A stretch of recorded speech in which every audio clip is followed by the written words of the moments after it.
Live. Everywhere.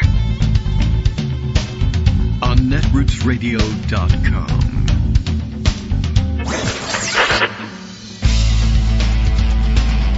David Waldman. Kagro. In the morning. Now, here's David Waldman. Hey, good morning, everybody. How you doing? It is Wednesday, October 16th, 2024. Time to get things rolling with yet another show. Not going to do the dance-themed thing, I guess, today. That's old news now. Just as almost everything is. It doesn't really matter. I guess if Trump robbed Fort Knox, one-day story, and probably handled in the headlines. Trump, proposes restructuring banking system or something like that. Anyway, plenty of other things to go on today. As a matter of fact, something I know I want to get to later on. Perhaps we'll discuss it at some point with Greg a little bit. Maybe we'll read through it a little bit later. But the treatment that was necessary of the so-called, I guess, substantive part, there was a substantive part, sort of, to the town hall meeting in Oaks, Pennsylvania. Oaks is a tiny little unincorporated thing. That is it's interesting. I noticed, I looked at the map to see where Oaks, Pennsylvania was. You may know it by other nearby landmarks, for instance, perhaps King of Prussia, Pennsylvania. Although what I was surprised about is it abuts the area known as Valley Forge. I was just surprised to see that Trump didn't take the opportunity to say that he was having a town hall meeting at Valley Forge and, invoke the whole Revolutionary War thing. But then, of course, having told everybody that the Continental Army, I guess, left Valley Forge to take over the airports, I don't know. Maybe he didn't want to go back to that. Maybe he had no idea. He probably had no idea exactly where he was. I don't know. I've never really seen anything reported out of Oaks, Pennsylvania before, and it's not, hinterlands or anything, so I don't know. At any rate, there was a substantive part to that town hall meeting. The questions were scripted ahead of time. We probably should have guessed that, but we knew that at the time. And Philip Bump over at the Washington Post, said, well, people are interested in finding out the policy positions of these two candidates. So here, verbatim, is the question and answer on how will you help lower grocery prices. And through the magic of him saying it, Philip Bump writing it down, and me reading it, probably in Trump voice, we will magically transport you there as though you were a part of this historic moment, including we can then play the dance music afterwards. I don't know. That's just, I guess, par for the course. Also, news this morning, just something else I haven't really picked up and read yet, although it was just like, sigh. I guess I knew that already. One, that 3 billionaires are responsible for infusing the Trump campaign and related super PACs with something like $220 million in the last couple of weeks. So, that's been somewhat difficult to deal with. And I'm just thinking of the time that Citizens United decision was called out by Barack Obama at the State of the Union address, and thinking of Sam Alito shaking his head with the not true. Although I think the accusation was that it would open the floodgates for possibly foreign influence, foreign money coming in and influencing elections. That happened too, but of course, just thinking of Alito sitting there shaking his head, not true, that billionaires would take over our elections, that foreign money would start influencing our elections, all happening, within the lifetime of the person who spoke. Within the lifetime, the politically active lifetime. It's like 10 years. 10 years later, we were all sunk, and there's Alito shaking his head no. And it made me think back to a couple of days ago when we learned that John Roberts was allegedly surprised to find out that people really didn't receive his oh-so-nuanced decision about presidential immunity extending to pretty much everything under the sun, former presidents as well. I don't understand. People are taking this very poorly. They don't understand the subtleties of immunizing a career criminal and mobster boss as president of the United States. I guess they just didn't read it correctly. It's It's very upsetting. So I guess these guys are just completely detached from all reality, and I guess if you just keep failing upwards, that's what's likely to happen. Also happened to notice today that ProPublica is on the scene with yet another confirmation of the fact that school vouchers work pretty much the way your Economics 101 students would be able to tell you that they were going to work. If local private schools have found an equilibrium where they're charging local parents a sustaining tuition that's got them operating as a going concern, but low-income people would like to be able to buy into the system as well, so you give everyone a voucher. What is that going to do to the price equilibrium? Well, you just price things at the price you had before that was working just fine, plus the cost of the voucher that everybody's getting, and existing families will just throw the voucher in the pot and keep doing what they're doing, and new families will throw the voucher at you and then say, I still can't afford the rest.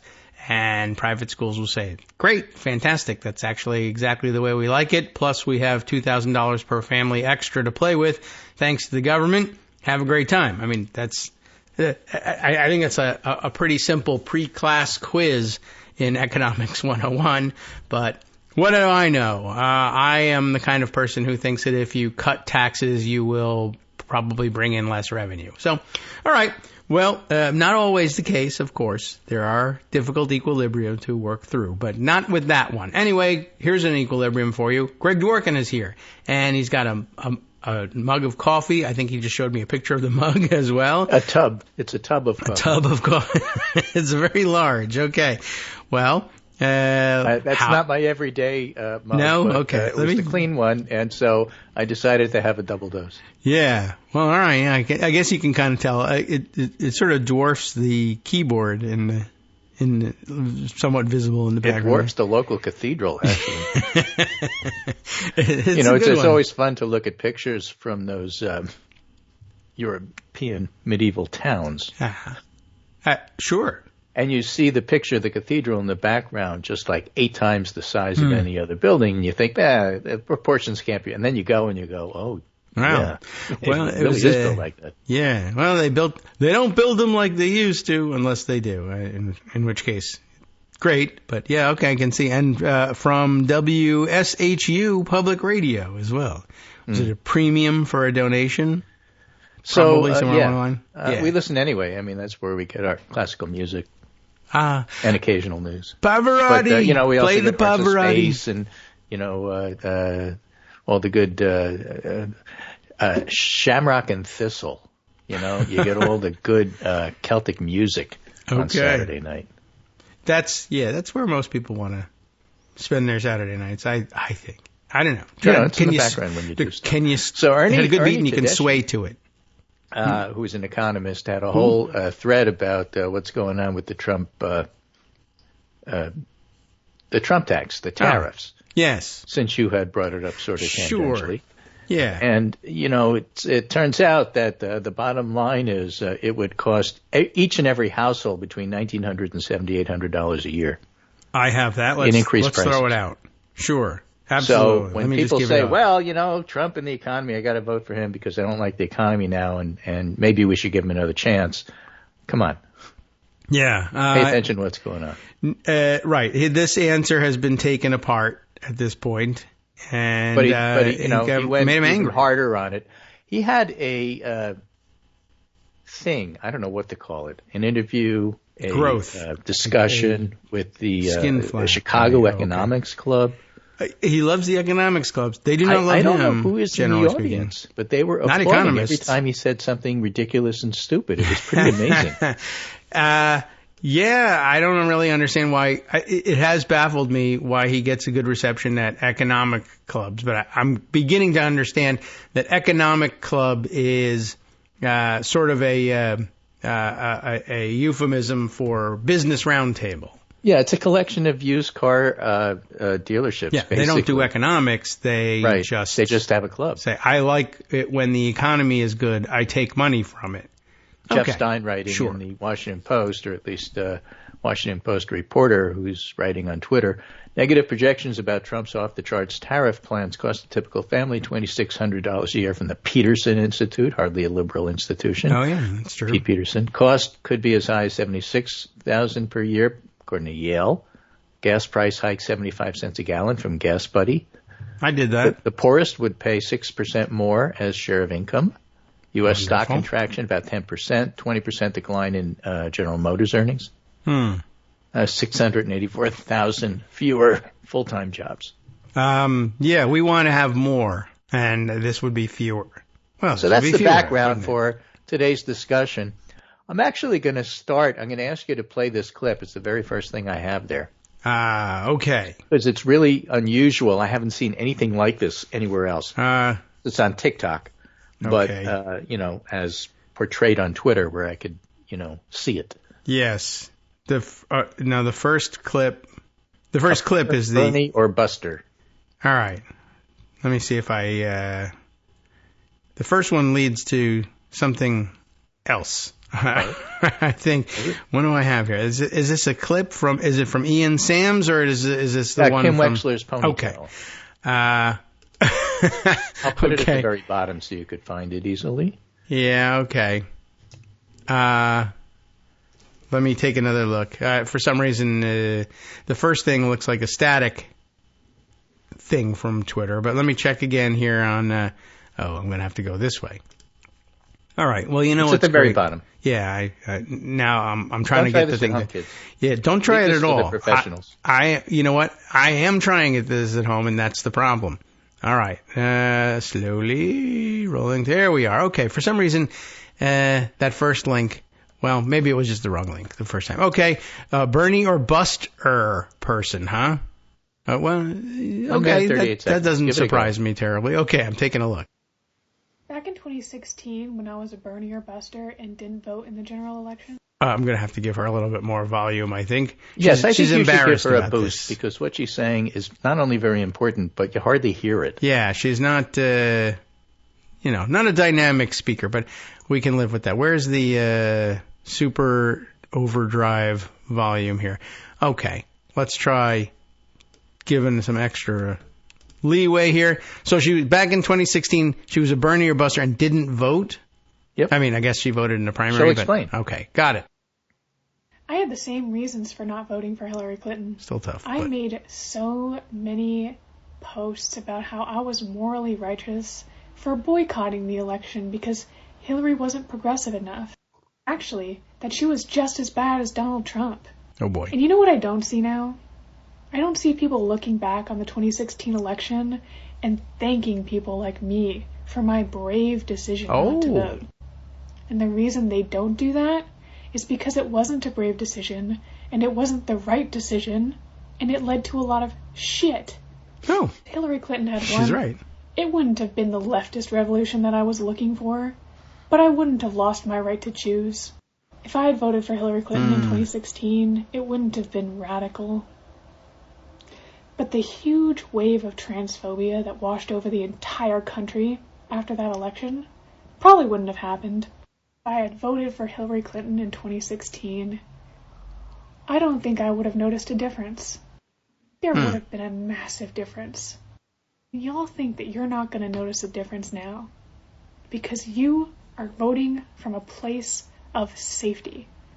Yes, like I was. Well, barely. I don't think there's going to be a difference, but there will be. Notice how nobody talks about the Bernie or Busters as if they were radical revolutionaries that changed the political landscape for the good. True. You notice how nobody does that? You ever wonder why? That's a pretty good point. So that's well put. And in my head I keep saying, okay, now do Occupy. But I feel less perturbed by them. I don't know that they. Well, one thing I don't know that they stay home. But we have to have differences. David and I aren't the same person, and Kamala isn't Joe Biden. Yeah, I don't know. Maybe it's possible I also misunderstood or misread the mood of Occupy. I never felt like they were stay home and do nothingers. No, they just issued politics. Yeah. Well, my point at the time. It may be that they did boycott the voting. decompensations, is if you give up on politics, like, what's the point? I don't know. That I can't You'll do. fade. People will just walk around you and treat you like that weird guy on the subway who's talking to himself, and that's it. Yeah. I mean, I must, maybe because I sort of moved on in life, I figured, well, sure, they moved on too. I mean, there's nobody there in the park now, I don't think, right? I don't think so. But, I mean, maybe it was just that they were putting on a bigger show because it was specifically about electoral politics, the Bernie or bust movement. It was difficult to imagine them moving on. Anyway, she makes a terrific point, and one that I think that they should, one that they should absorb. But I don't know. It never occurred to me, like, to say, and I guess because she felt it personally, hey, how come nobody's thanking me? Maybe because I didn't do anything good. So it's an excellent point. Well done. The headline from the Pundit Roundup this morning that I wrote is the polls can't predict the close election. So naturally, let's talk about some polls. Right. That seems like exactly the right direction. And some checks, and we'll do Slovaks. We'll do everybody. It's a big time. All right. So this which particular set is from this morning. Yes. We have MU Law, the Marquette poll. In the two-way, they have Harris and Trump tied, but in the full field, Harris is up by 3. Okay. TIP, daily tracking poll, was 3 yesterday. Today's Harris plus 4. Okay. It's a trend. It's a trend. The same. We have same Marist. Answer. Over and over is the trend. Yeah, Marist. Okay.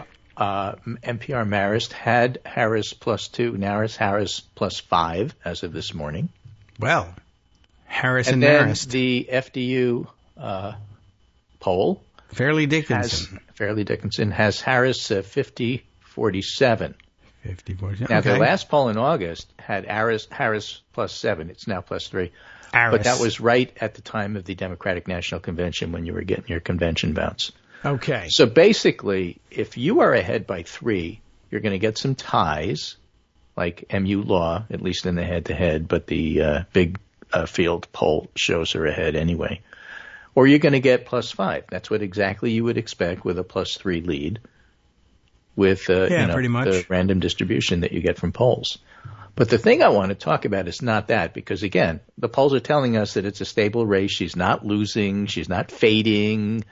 Well, that's nonsense. Don't believe what you see in Polymarket, because that's a betting site that Elon Musk and other people like him invest heavily in to make sure that Trump is leading. That's stupid.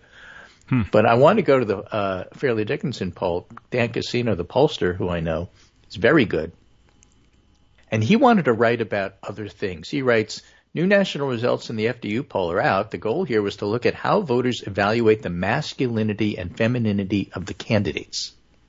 That is an interesting poll. One of them is male. There's a lot of talk female, about candidates trying to portray masculinity, and it's something we can actually measure. Now, first the top lines, which he says, this isn't the point. You can get top lines anywhere, but I'll give them to you anyway. Harris by 3. Both Harris and Trump have solidified support in their respective bases, Democrats, liberals, and progressives, all around 90% for Harris. I bring that up because of our Bernie or Buster clip. Yes. It works. She's right. And most people feel the way she does. Well, I hope so. I'm just saying. I don't really care what Jimmy Dore and the... he went those guys bust. say. I haven't paid attention to them in like 4 years. 8 years, 10 years, I can't remember. Right. I don't think I've ever, But, yes, okay. I guess there's some normal-ish people out there who just, I wanted Bernie Sanders and he didn't win, and now what am I going to do? All right. Right. So that's of interest. Trump's numbers among conservatives are a little lower than you'd expect, 82%, but ideological groups are weird. Yes. He says, honestly, the 10% of people who say they're MAGA voters going for Harris is even weirder. Yes, that is weird. But it's not so weird when you think about who they are. Remember the poll that we talked about last week, or the story that said there's a lot of evangelicals who are getting very uncomfortable with Trump. I suppose it's possible that in your mind, if you're that kind of person, you could say, well, I do want to make America great again. I just think Trump sucks. Yeah. And thanks for the people, slogan. I can't vote for Trump. I'll just vote for Vance, so he's still going to get some of those votes. But what Casino writes is the one group you don't see broken out as much as LGBTQ plus voters. Okay. 8% of voters in the country self-identify. And they are Harris plus 58. Yes, okay, I would think the numbers would be big, but maybe even bigger. That's a big enough difference that without their support, Harris goes from +3 to -3. No. That's what I said. I said, oh, that's interesting. And then he wrote that, and I said, oh. That's, of course she's plus 58 with them because, but again. But that wins the election for her. Yeah. Oh, okay. Right. Quite interesting. Yeah, and so, I mean, I don't hear this a great deal inside of the Democratic Party, but I could imagine, let's say, never-Trumpers who, switch over and say, well, I'm voting for Harris this time. But why does she have to always be pandering to the LGBTQ? Well, one, she's not, but two, they're actually crucial, and three, they're people, they live here, and we respect that generally. That's what this party's about. Again, at the bottom, I gave you this thread because I don't even remember if I gave it to you before. But all right. Casino writes, okay, now for the good stuff. Okay. Oh. How masculine is Donald Trump actually? A lot of it is driven by party. Yeah. But 41% of voters say he's completely masculine, and Democrats are most likely to say he's not at all masculine. He's completely masculine. Yeah. 33% of Democrats say not at all. I mean... Right? What can I tell you? The challenge for female candidates is that they have to be seen as both feminine and as masculine. Yes. Remember Ginger Rogers? I got to do everything Astaire does except backwards and in high heels. You got to be tough, but you can't be. Yeah, you got to be tough, but you also have to be compassionate. Sure. Or wear makeup or high heels or something. Smile more. Right. Okay. And that's because masculine traits are seen as leadership traits still in this country. With the patriarchy, that's just the way it is. By that standard, Harris is doing well. Most voters see her as neither completely masculine nor completely feminine. Oh, I don't know whether I want to say okay to that, but it's working, so good. It's okay, but do these perceptions actually matter for vote choice? 84% of voters who say Trump is completely masculine say they'll vote for him. 24% of voters say anything else. Among voters who say that Trump is even a little feminine, his support just craters, 72%. Among those who say he's not at all feminine, 37% otherwise. Okay. I'm not super enthusiastic about saying, well, he's not masculine, but I mean, you don't have to say it. Okay. But Casino's trying to get at what people think, even though they don't want to say it. He's telling it like it is. Yeah. He's saying the things on my mind, so I don't. Yeah. That guy for president. You don't see anything like this effect on Harris support. Voters who say Harris is completely feminine are more likely to support her in the election. 20-point gap, nothing like Trump's 60-point gap. And there's no gap in how her masculinity is perceived. You may be saying to yourself, well, didn't he say that gender perceptions are driven by partisanship? So don't these gaps in support just reflect partisanship? Well, not completely, because the gaps exist within partisan groups, too. Even within partisan groups, voters who don't see Trump as completely masculine are 15 points less likely to support him. Among Republicans, he has 98% support among those who say he's completely masculine and 84% among Republicans who rate him any other way. Okay. Those would be the Haley. I don't know voters. What that means, completely masculine. Those would be the Haley voters. Okay. How is she? Is she completely anything? They didn't measure her. Yeah. But see, the point here is Trump doesn't get everybody. He has created his, cult, and you're supposed to believe a certain thing. And it turns out, if you don't completely believe that certain thing, you are persuadable. Okay. I'd like to identify those people. I never thought to ask them, are you persuadable on individuals? But, this is where the Haley supporters in the primaries, when Trump was only getting 80% of the Republican primary and 20% were still voting for Haley even after she dropped out. Yeah. He doesn't say it, but I'm telling you, those are these people. And Haley or bust. It's going to matter in the election because they're going to vote for Harris. Not all of them, of course, but enough of them. Well, that's the point. That's the point. It's exactly the point, and that's why I brought it up. Okay. I am pleased that you did. It is definitely an interesting angle. And yeah, it's also it's just reinforcement of what you thought about those people. Is like what those people are. Yeah, I think there's something about the nature of the question that's going to trigger a certain response from the Republican conservative side. Like, just asking the question, do you think that Trump is completely masculine? Like every Democrat I know. But it's more than that. I mean, you have to see Jesse Waters on Fox News having this whole rant about, I couldn't vote for Harris because any man who votes for Harris isn't a man. Yeah. Yes. And that's the most interesting part about it is that they seem to take the concept and run with it. And the Democrats that I know would say, what does that even mean? Completely masculine. I'm insulted by the question. I'm voting for her anyway. Yeah.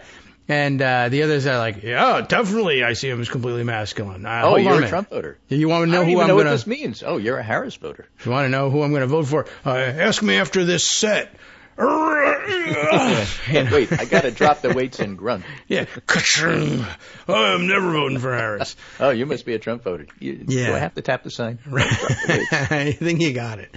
It's a weird question, but he's a weird guy that you have to ask that question about. I mean, I don't know. We're going to do weird right after the break. Makeup and dancing and there's all sorts of things. In the 30 seconds, yes. I also want to mention Georgia has started voting.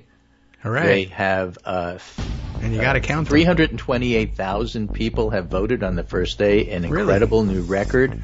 More people voted in 2020, but they started at the end of September. This was all done yesterday. Wow. Yeah, and yesterday was Tuesday. It's not even a Sunday souls to the polls thing. Not yet. If you still have your soul on Sunday. 30% black vote, because Georgia doesn't do it by party, but they do it by race in general. Hi, I'm Scott Anderson, the guy that writes the daily summary for this show, Kagro in the Morning. Thank you to everyone that supports this show. Many of you send donations through PayPal, Patreon, Square Cash, Radio Public, and so on. Some of you write your own essays and send them in, or read articles with your own commentary. We appreciate it.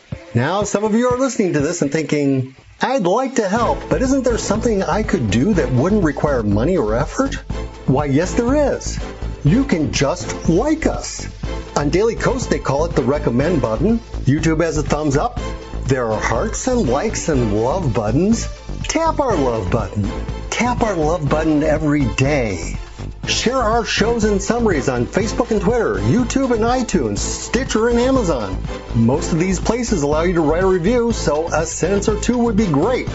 Recommend us to social media, or tell your friends to listen to the show.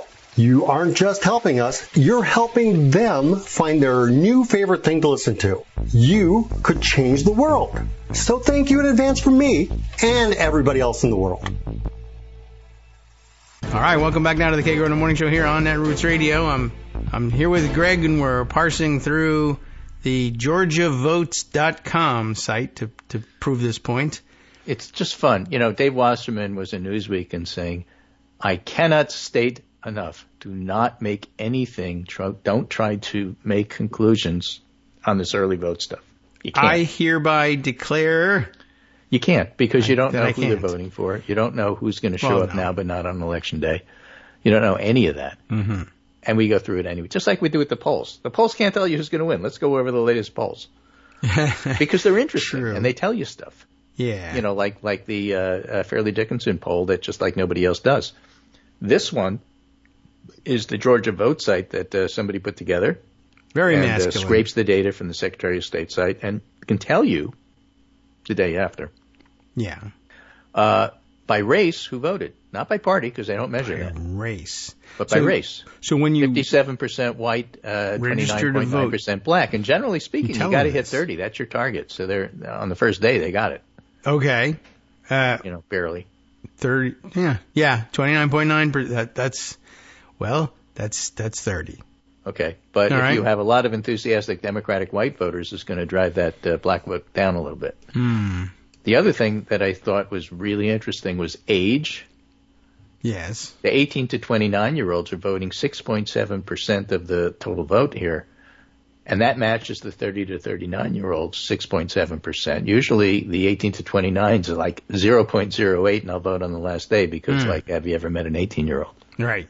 Right. That's true. And, there's some excitement of doing it on election day the first time. But not always. Yeah. Getting them to take care of things ahead of time because, hey, you never know what kind of things could happen or get in the way. Yeah, that does not in my head.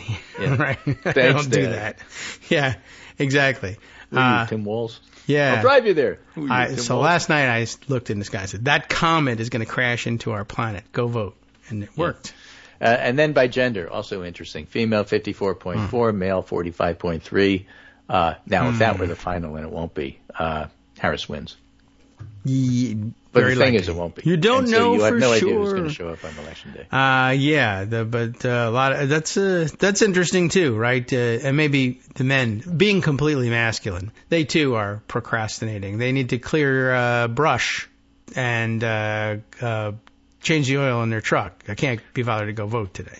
So I have a second clip for you to play, which is right after the first clip at the top. Oh, all right. And this one is... It says, back to the news next clip. This one is Trump. Okay. Is this... And I think it was at his Georgia rally. His brain flitting around? Yeah. Okay. Oh, good. Georgia rally. Yeah, it does say Atlanta. All right. I don't think I've heard anything from this rally yet. Oh, you got to hear this one. Oh, boy. 2 days, Mr. Congressman. I'm going to open this one up again and boost the sound play it again. Loud, and 2 points about this. Play it loud. Oh, sorry, what? 2 points to make. Okay, we'll make it in the middle. All right. So he said something about Mr. Congressman. We'll do it again. Well, I think he's talking he's talking about somebody who introduced him. Oh, who he likes. However, but he doesn't know, Mr. Congressman. He starts out with 32 days. That's when the election will be.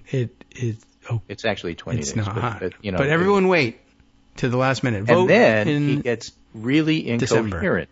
And interestingly, I don't think he's having a transient ischemic attack or a stroke or anything like that. What happened is that his teleprompter died. And he refers to it in this 30-second clip. Now remember, he is going on and on and on about Harris using teleprompters in Spanish during Telemundo, when the producers are saying that's in Spanish for our production staff, not for Harris. I see. She's not doing a town hall with teleprompters. She's not using teleprompters.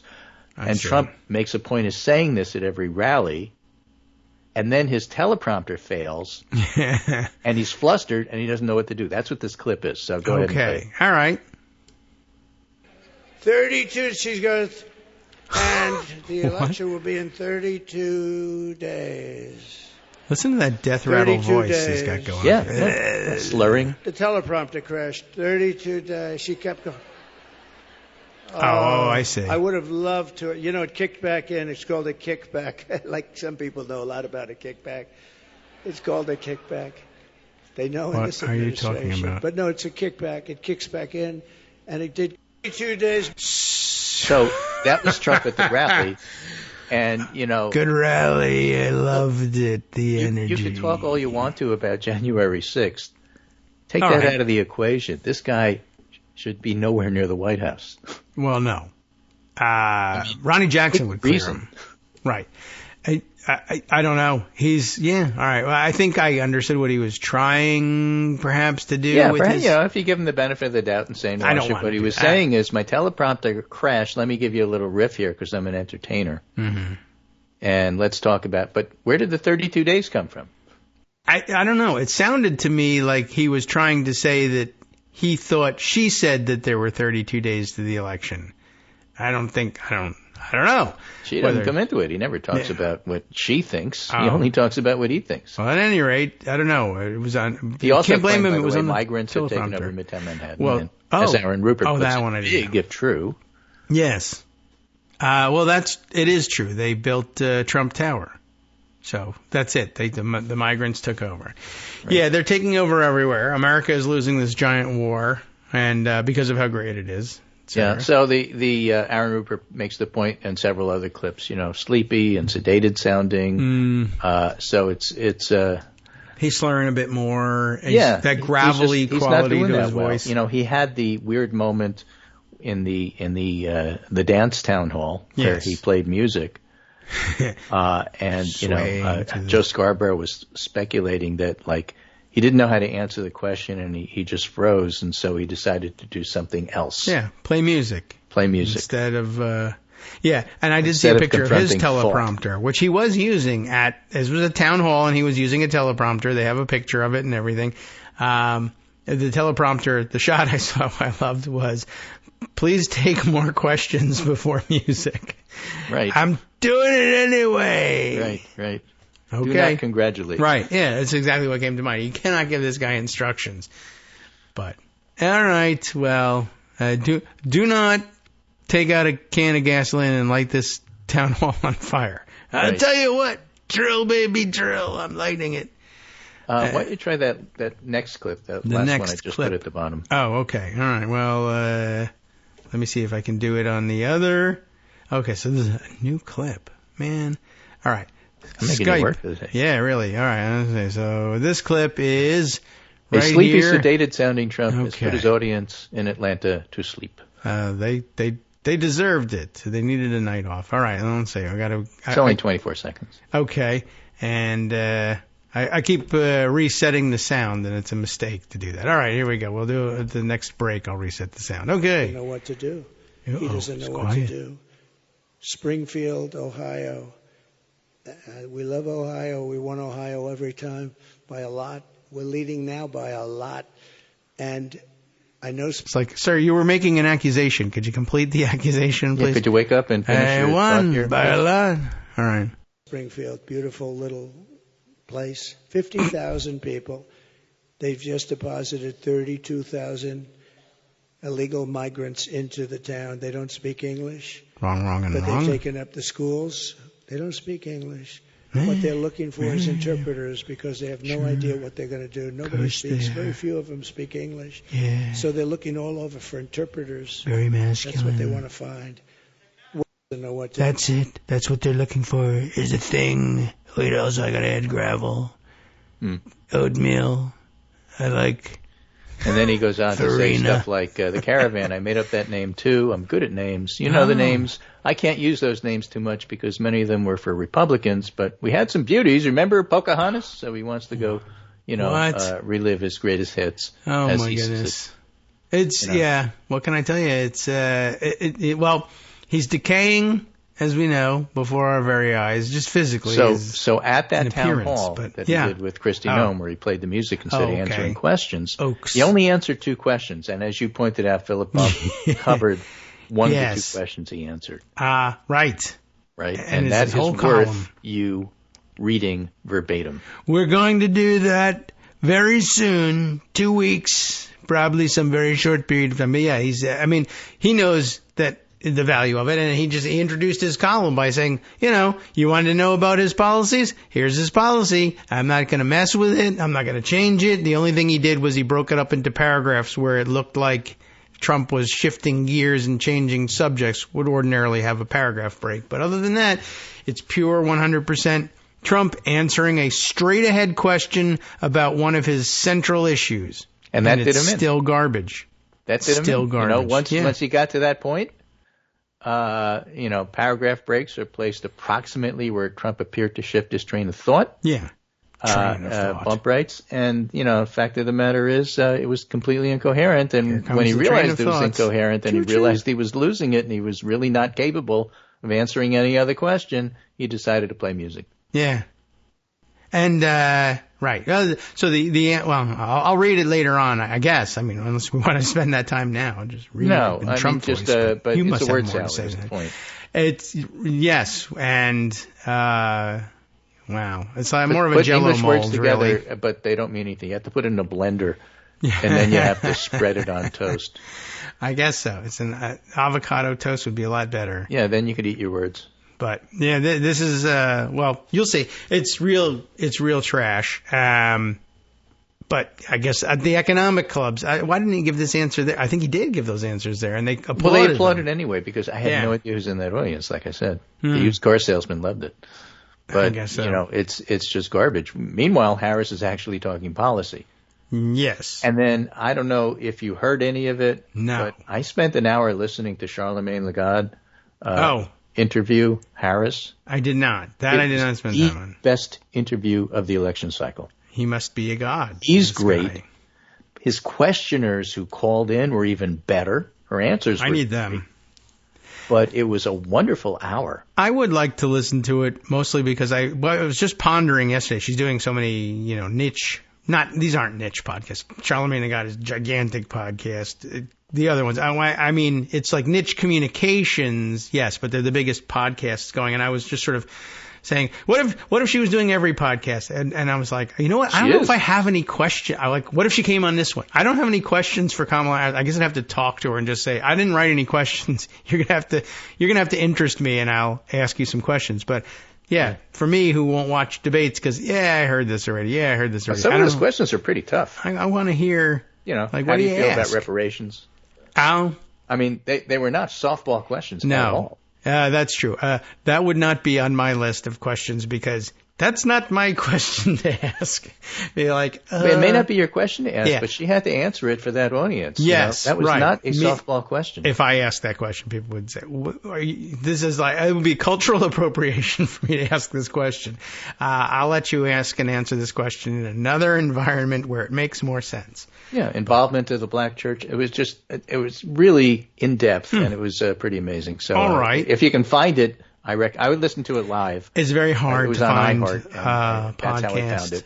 Very few people. But I don't know how they do the rebroadcast of it, or whether it shows up on YouTube later. I have no idea. I would think that the campaign would be very interested in making it available for play afterwards. So maybe they get a special edition. It's hard to find, the entire hour of Call Her Daddy. I've only seen clips. I've heard the audio for an hour. Maybe you need to subscribe or something.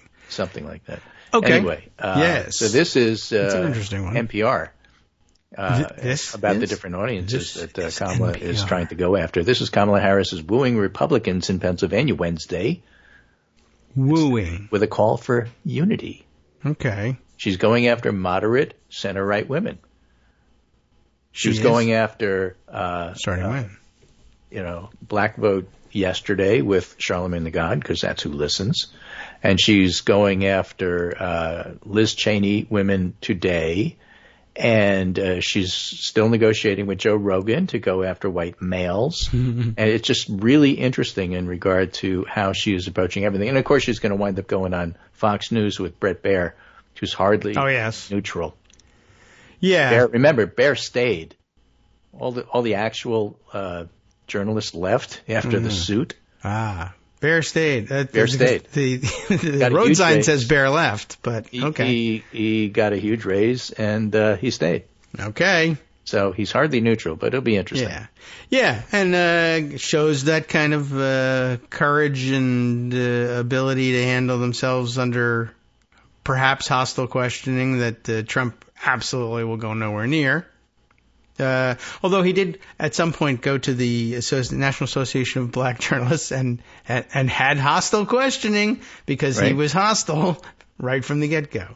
Brittany Prime has spent the last several months talking politics with women a lot like her, women who usually vote Republican who find themselves uncomfortable with former President Donald Trump. It's always going to be the economy, she said, so a lot of it is reminding him Trump is not the better path forward. Her background is in Republican fundraising. But she's working for Harris. All right. At a pizza parlor in Montgomery County, Pennsylvania, one of the state's key so-called collar counties outside Philadelphia. Prime says some women are afraid to tell their friends or their husbands if they aren't voting for Trump. You look at what Donald Trump said the other week at the rally when he said, raise your hand if you're voting for Kamala Harris in Wisconsin. This happened. Right. And said, actually, I would say don't raise your hand. It would be very dangerous. We don't want to see anybody hurt. Yes, you do, but okay. I see the joke you're making. And Prime says that for many of the women she speaks with, those words resonate. Yeah, he thought it was funny. Yeah. They so thought for women, it was a that threat. really seeps in. So it's unfortunate and it's sad, but that's what we're going after here. Yeah. I'm recalling the pictures of Trump himself, and also Don Jr., I guess, did the same weird thing. Was it him? It might have been Eric. Might have been both of them. But photos of them casting their ballots, both in 2016 and then in 2020, and or I guess not in 2020 because we were all, probably everyone mailed in those ballots, but looking over at, it almost looked like a picture of, Trump cheating off of Melania's paper. Not cheating Right. on Melania, cheating off of Melania's paper. Right. And but checking up on her. Like, do you really need to check whether your own wife voted for you? Are you serious? That's strange. So sir. here's another quote. This is Ann Womble. That's not completely masculine. It's not. Ann Womble is a former Republican Party official from Lancaster County, Pennsylvania. Okay. Womble says she changed her registration to independent when Trump was nominated in 2016. She's now co-chair of Republicans for Harris in Pennsylvania. All right. Womble says some of the people she meets are relieved to talk to somebody like her and echo her concerns about Trump. I keep hearing, I'm tired of Trump, and it's this whole thing he does. It's exhausting, Womble said, of what she hears when she speaks to voters. So this is the kind of approach that Harris is taking. To me, it resonates with that Fairleigh Dickinson poll in regard to those who don't really see threatening to hit a woman as being totally masculine. Yes. Now, problematic part of this is that there's a segment of Trump voters see that as something masculine. But they were voting like for as a him pastime. Yes. I mean, at this stage of the campaign, I really don't care, do you, about the 80% of the Republicans who are going to vote for Trump. It's the 20% who have to decide what to do. Maybe half of them will, so he'll get to 90. But maybe only, another 5% do. And the 15% of Haley voters, maybe they vote for Harris or they sit out and they don't vote for anybody. We just don't know. If you're holding out at this stage with 22 days to the election, I don't know if I don't know what Trump would do to bring you over. You're not going to vote for Trump, but do you vote for Harris? Do you not vote at all? Yeah. That's what the persuadables are about with 2 weeks left. Yeah. Now, if we could get the Bernie or Busters to convince those people that if they vote, well, I guess we want to convince them to vote for Harris. That Bernie or Buster said, I get it. I'm voting. Yeah. So don't just stay home. If you can't vote for Trump, I don't want Trump, but I'm a Republican voters. They've got to go through the same process. Yeah. Well, they've only got 20 days to do it. To the extent that it keeps them home, that also hopefully means, well, it does mean that they wouldn't be casting their votes for Congress either, and that's helpful. Right. Wouldn't mind that. So, but that's part of the hook to get them there. Yes. I don't feel like voting. Well, you got to vote for Congress, so maybe you should vote. Okay, fine. But you should vote while for you're the there, Democrat. vote for Yeah. And keep in mind that whoever's on the ballot for the Republicans running for Congress doesn't really even matter who they are. They are going to surrender to Trump. Right. Whether he wins the presidency or not, by the way. Yeah, they're going to just my surrender. final point that I want to make actually is from Bob Seska, and he points out that Bob Woodward has a new book. Where? When? It's called War. War? And he says stuff like, Biden was actually pretty competent. It surprised me. I'm used to writing about scandals and incompetence and stuff like that, but Biden presidency was pretty confident. Wow. And Bob Seska has this little tidbit. According to Woodward, Joe Biden stopped Putin from using battlefield nukes in Ukraine.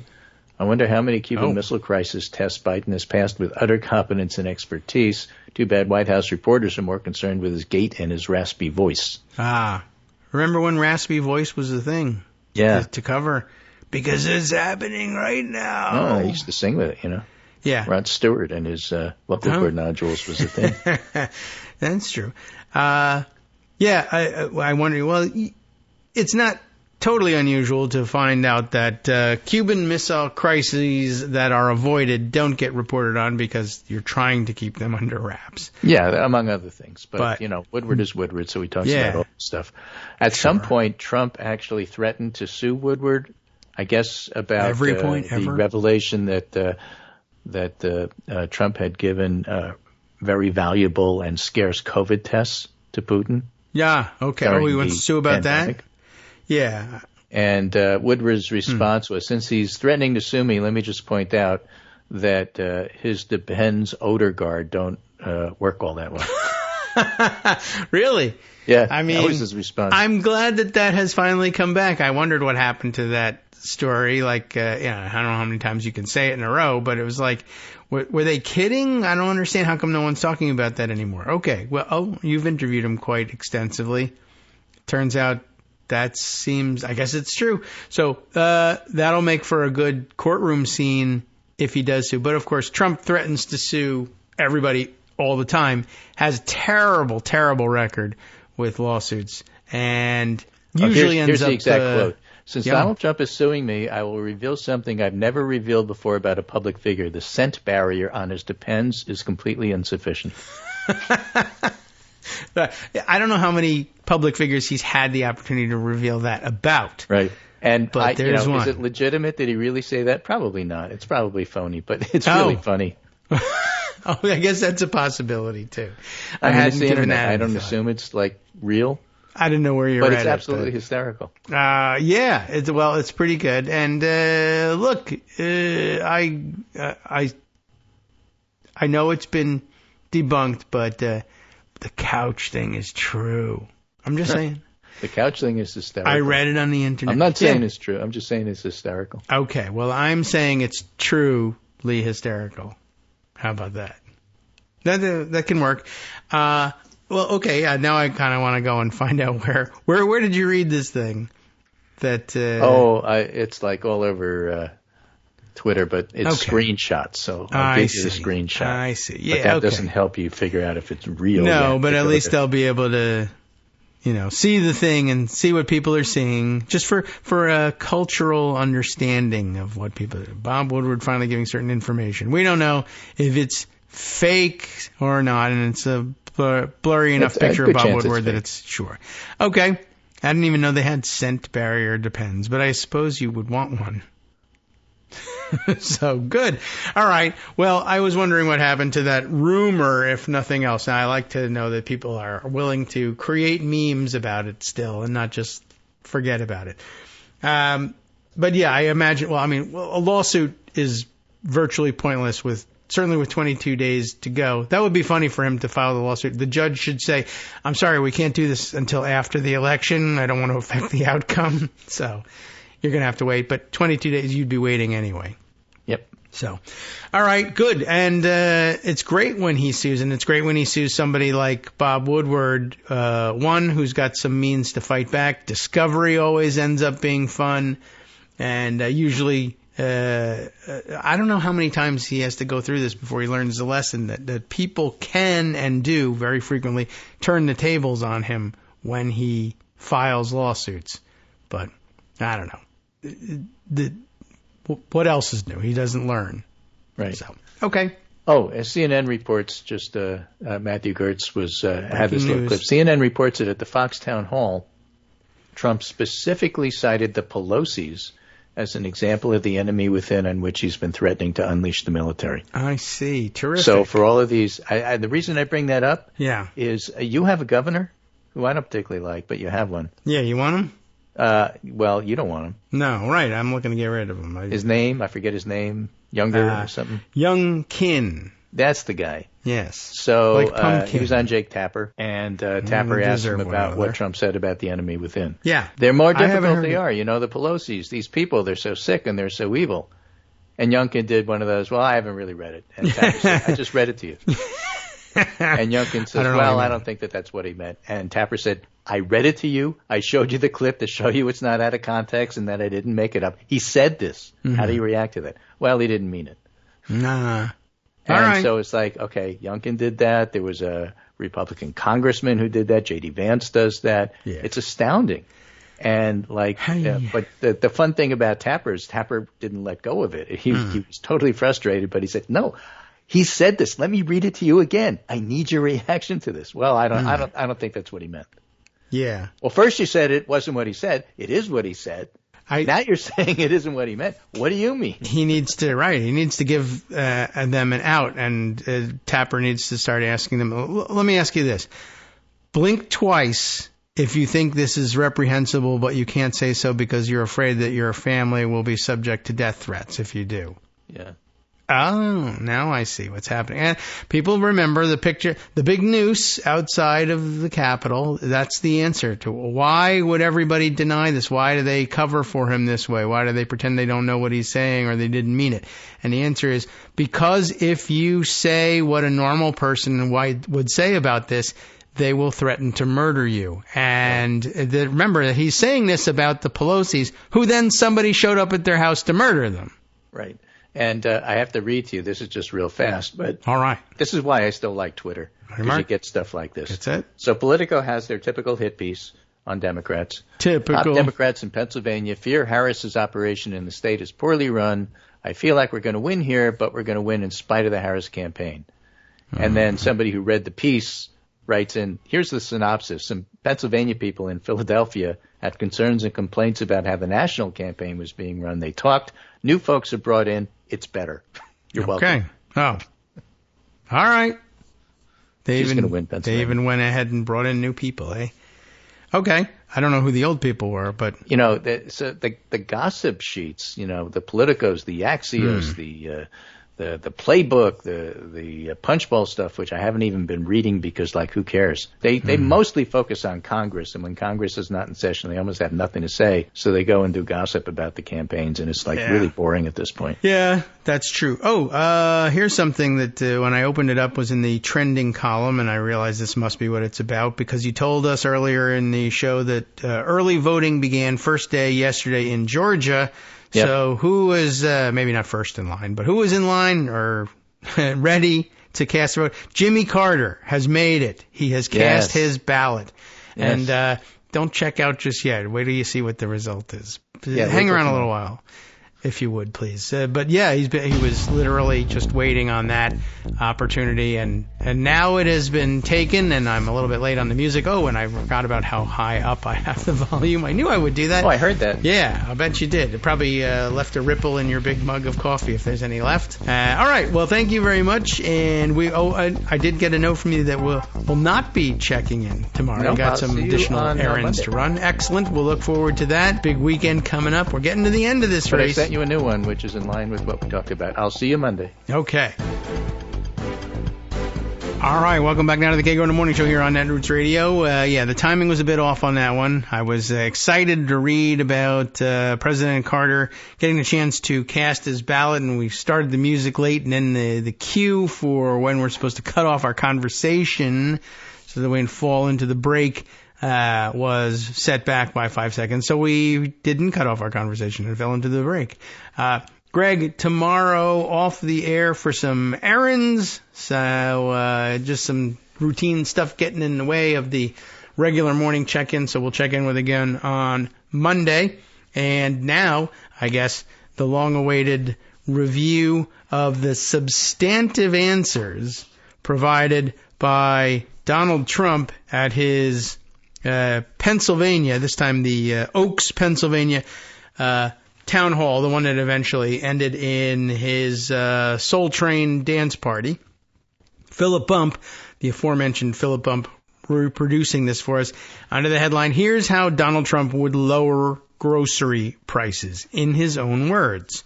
And he explains right at the top, Donald Trump's town hall-style campaign event in Pennsylvania on Monday understandably attracted more attention for its conclusion, the dance party, than for its contents. But the actual question and answer period did provide useful insights that should not be overlooked.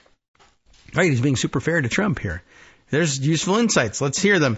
One of the questions posed to Trump, apparently pre-screened by the campaign, came from a black woman standing behind him on the stage. Reading from a card, the woman said she had been raised in a Democratic Union household in Philadelphia before, as other questioners had said as well, before seeing the light about America's problems, and in particular how they affect the black community. Like my fellow Americans, the woman said, my grocery bill has not gone down. And I guess, like, since the pandemic, is that what you mean? Or just ever? I don't know. Everything is still so expensive. What steps will your administration take to help American families suffering from this inflation?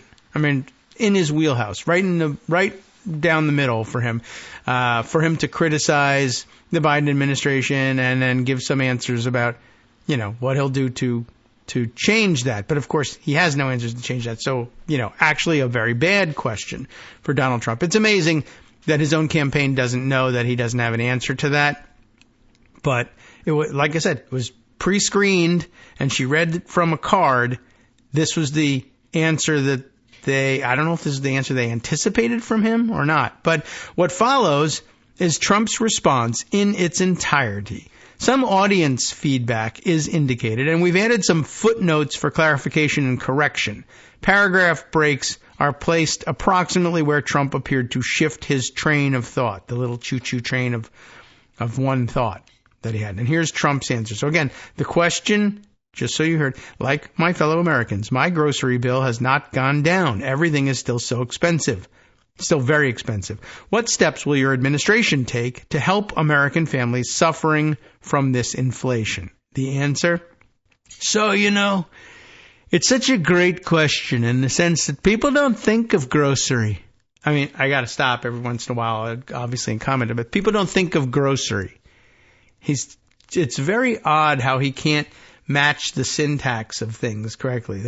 People don't think of groceries, the price of groceries, what they pay at the grocery store. Forget it. Let's make it a music, right in the same event.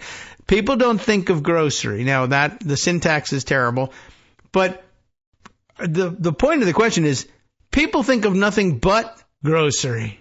Nothing but the cost of goods at the grocery store. That's a huge, huge preoccupation.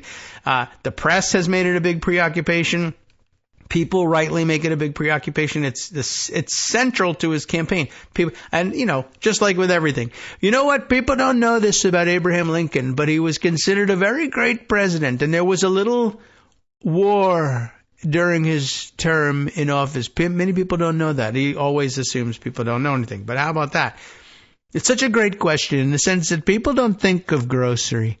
It sounds like not such an important word when you talk about homes and everything else, right?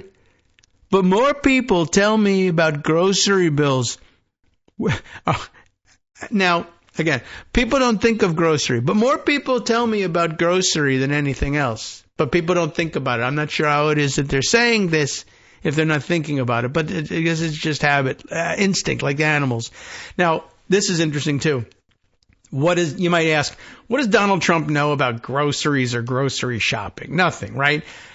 But what has stuck in his head is somebody has said the price of bacon has gone has gone up a lot and has been very high. I don't really know whether that's the case. I don't buy a great deal of bacon. When I do, bacon's inelastic for me. We need bacon for something. Fine. Sometimes I'll notice, damn, that seems like a lot for bacon. But okay. But the price of bacon has come up again and again and again.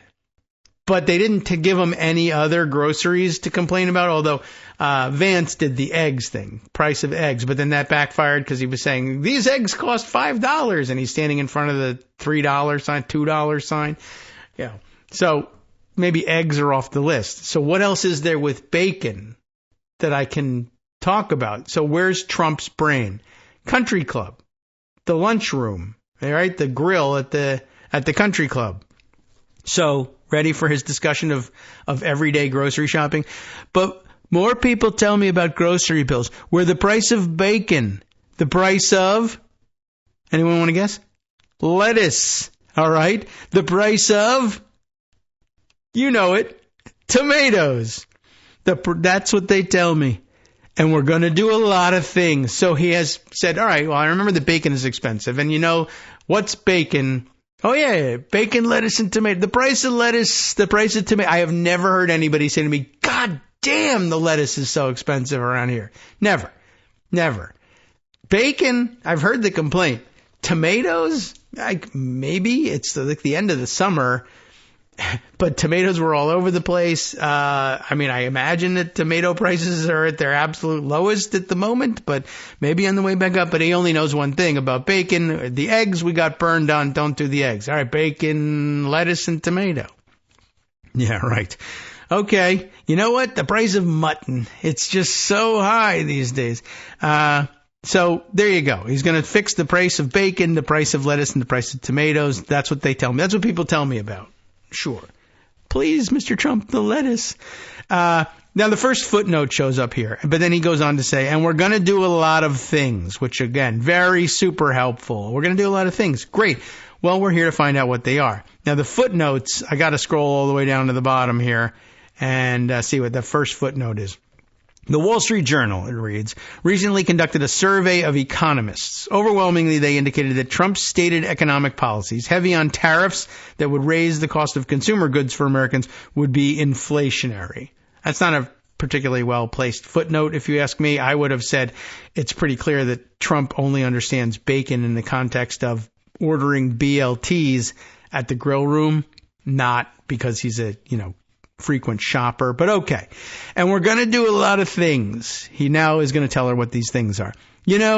Our farmers aren't being treated properly. Uh-oh.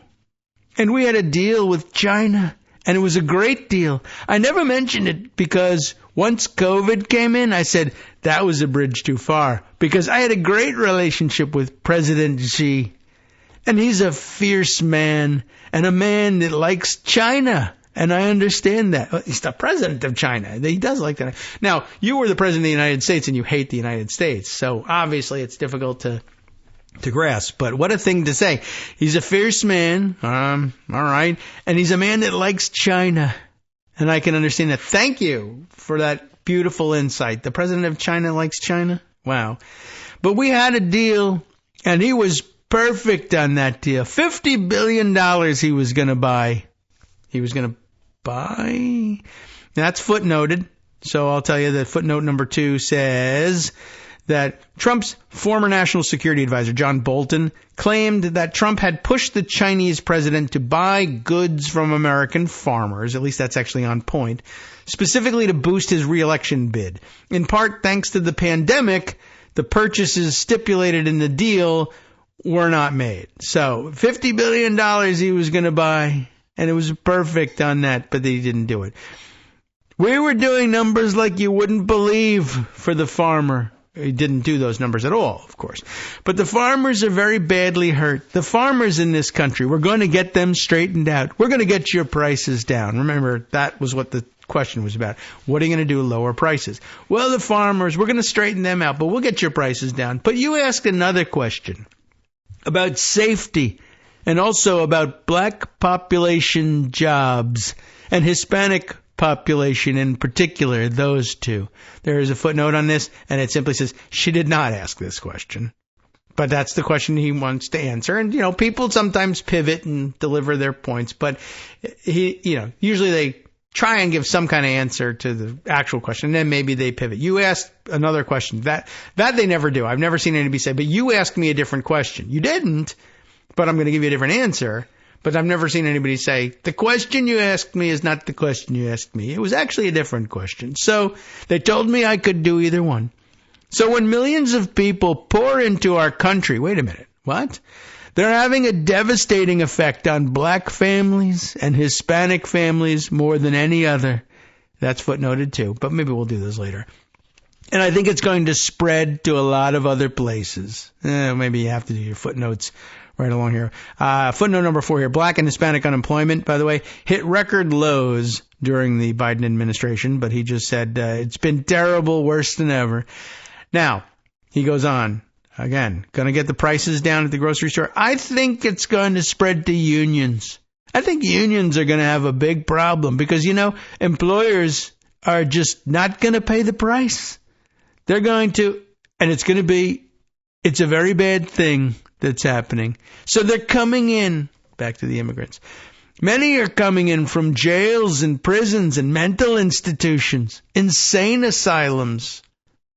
I got to skip the footnotes at this point. That's like, step above, right? Insane asylum. And wherever I go, Hannibal Lecter. You know what I'm talking about. They always go the fake news. That's a lot of fake news back there, too. Boos from the audience. He's pointing to the press. Now, you were just telling me about how this is going to affect black and Latino families, that migrants are coming in, even though I asked you about lowering grocery store prices, and something, blah, blah, blah, Hannibal Lecter. Now we're on Hannibal Lecter. And he says, they always mention, it's a way of demeaning. They say, Hannibal Lecter, why would he mention? Well, you know why? Because he was a sick puppy. And we have sick puppies coming into our country. I figured that's a lot. That's better than wasting a lot of words. You just say, Hannibal Lecter, we don't want him. But they always sort of say, why would he say that? Well, I do it for a lot of reasons. But I do it because we're allowing some very bad people into our country. And they're coming in as terrorists. You saw the other day, last month, they had the record number of terrorists. I had a month, and I love the Border Patrol. Did you see they gave me a full endorsement 2 days ago? Border Patrol. Cheers from the audience. The Border Patrol. And they're great. And they want to do their job. They don't want to let these people come in. They look at them. They can tell. They can look at somebody and say good or bad. They say what's coming into our country now, it's having a huge negative impact on black families and Hispanic families and ultimately on everybody. He remembered he was talking about that, even though he wasn't supposed to be. And we're going to close that border so tight. It's going to be so closed. And I said, the two things I'm going to do. First, we're going to close that border. And people are going to come in. What? You want people to come in. We need people to come in. People are going to come into our country legally. It's so unfair. You have people that are waiting on a system in a line, and they've been waiting in this line. You know how long? For years, 10 years, 12 years. And they study and they take tests, and then people come. I actually say, why don't you just go and come on across? I tell people that it's terrible, right? I said, go out. You're incredible. They say, what can I do to speed up the process? I say, you know what? Go to the southern border. I'll see you on the other side. It's so unfair. But we're having them come in legally. You have to see what they have to do. They have to take tests on, who was the first one here? What date was this? What does 1776 mean? All this stuff. And these other people are coming in and they're affecting the school systems and they're affecting the hospital system. I mean, if you take a look at what's going on in Springfield, Ohio, a town of 50,000 people, they just added 32,000 people, illegal immigrants, and we're not going to put up with it. And we're going to take care of your costs are going to come down. And yeah, that's what it says. And we're going to take care of your costs are going to come down. And you're not going to have a problem with, because the biggest problem, I'm hearing it from black people and to a lesser extent right now, but it'll be the same, Hispanic people. And I'll tell you what, our poll numbers have gone through the roof with black and Hispanic. Have gone through the roof. And I like that. I like that. I like that. So we're going to take care of it. You will be, I'll tell you, if everything works out, everybody gets out and votes on January 5th or before. It used to be you'd have a date. Today you can vote 2 months before, probably 3 months after. And they don't know what the hell they're doing. But we're going to straighten it all out. We're going to straighten that out. We're going to straighten out our election process out too. That's going to be so important also. Thank you so much. So thank you, darling. We're going to get it straight. Thank you. And that is how Trump will address inflation. Ding. That was it. There's footnotes, you've probably figured out where all the footnotes fell. All of it is, fake, right? We read the first 4 of them. The fifth one up there, the comments about prisons and insane asylums are years old rhetoric from Trump, and that is not substantiated, of course. Number 6 was, here's the answer to the very good question of why Trump keeps talking about the 1990s movie character Hannibal Lecter. There's an actual answer about that one. Is this a previous Philip Bump column? Yeah, from May. Do we want to know what that supposition was? Maybe we should get to that in a minute. Let's see. Like many on the right, Footnote number 7, Trump opportunistically conflates being on the terrorist screening data set with actually being a terrorist. While apprehensions of people on that watch list between border checkpoints are up, more people on the watch list were stopped at the southwest border in 2019 under Trump than at any point in Joe Biden's presidency. There's also that fact that the Union of Border Patrol Agents endorsed Trump, not the government agency. They, of course, can't do that. Trump was also probably going to refer to his dictator on day one pledge of addressing the border and drilling for oil if he hadn't gotten sidetracked. Remember when he said, we're going to do two things. We're going to close the border and we're going to get it closed, and then it's so important, but people have to come in legally. He never said what the second thing was. First, close the border. Second, drilling for oil. Forgot to do it. Number 10 was the comment about going to the southern border where he's telling people, you want to come into this country, you're tired of waiting, go to the southern border. Sneak across, I'll see you on the other side, right? This comment about going there, not good advice, unless the people Trump knows have viable reasons to seek asylum in the United States. That's how you can get across the border at the southwest crossings, seeking political asylum. The number of immigrants from Haiti that he said, a town of 50,000 people, poor Springfield, they have 32,000 Haitian immigrants there. And then he said that they were illegal immigrants, which they're not.